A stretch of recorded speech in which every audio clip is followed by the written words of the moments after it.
Welcome back to Helmet Oddities mega episode. Apologies for missing last week. That hellacious storm walloped the South Carolina area. We were without power and internet. So today we're gonna do a double episode. Get ready for some goodies. We're gonna start off this week by clarifying a comment that we saw last episode from the Round the League podcast, who commented that his friend told him that Clemson doesn't wear cam locks. They only wear buckles. Now, we haven't covered this in the past, but it is true. There's something about Clemson where almost every single player has removed their cam lock and they only wear buckles and converters for their speed flexes. So good catch. We know that you guys love this stuff. Okay, on to the list. Number 1, Daniel Jones, staying with the buckles and the chin straps and connectors.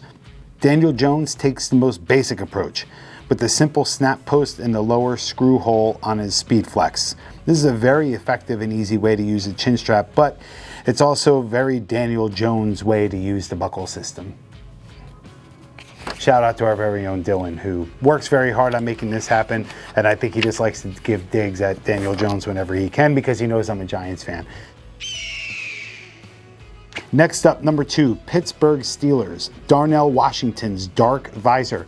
What's up with that? I know you all want to wear dark visors and then you're told you can't. Okay, let me explain. If in the NFL you have a valid and legitimate eye injury or the need to wear some sort of a prescription or dark visor, you can do so. But the NFL doesn't just say, sure, go for it. They want to see doctor's notes, and of course they're using their own teams, doctors and staff to verify that. So from time to time, you will see that, just like you saw in the big play by Darnell Washington. And you might have also noticed lately that all of the visors on the NFL field are in fact Oakley. That's right, Oakley has probably paid a lot of money to be sure that they are the only visor on the entire NFL field. Pretty awesome if you like Oakley products. Number 3, Stanford and other schools' visor tabs. Now in college, they're pretty much allowed to wear what they want on the visor tabs. Unlike the NFL, where I just mentioned the Oakley deal, where it has to have the O with the Oakley under it. This is only allowed in college. So this last week, you may have seen some other teams wear self-branded decals on their visors, but also a lot of schools will wear their team affiliation decals like the Nike swoosh or the Under Armour UA. Number 4, chin strap socks. An oddity that I've seen around and I want to get ahead of are the covers that go over the chin strap cups and why some players wear them. You often see these in all different shapes and sizes, such as Justin Herbert's big sock in his mouth, or Jabril Peppers, who seems to be maxing out his safety. Looks like he's playing in a sleeping bag.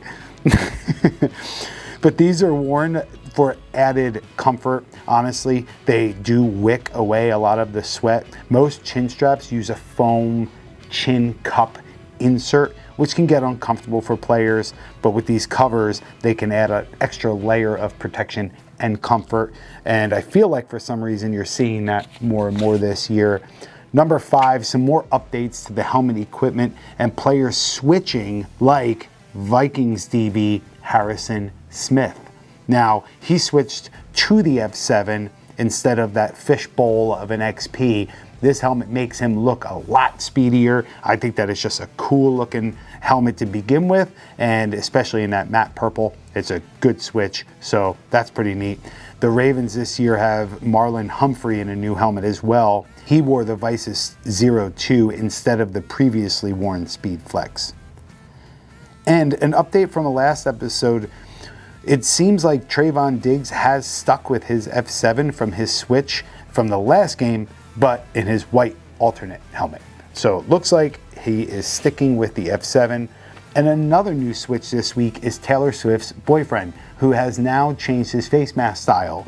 He was wearing the EGOP 3, kind of straight bars. He's now wearing the EGOP 2. It's kind of a cool look. It's been a quiet year for Travis this year, but I'm sure there are reasons why.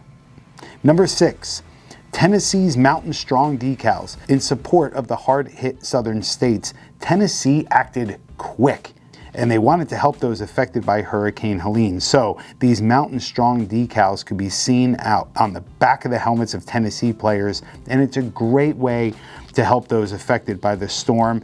Their social media lit up, and I would bet it brought a lot of awareness to people who did not realize how hard the mountains areas were hit. So good for them. Number 7, Q collars. Now, I know this isn't really a helmet thing, but it is the head and neck area. I want to know more about these, so keep your eyes peeled for an upcoming video. Maybe I will get the folks from Q Collar on the phone, see if we can find out details. But these things are interesting, and you're seeing them a lot.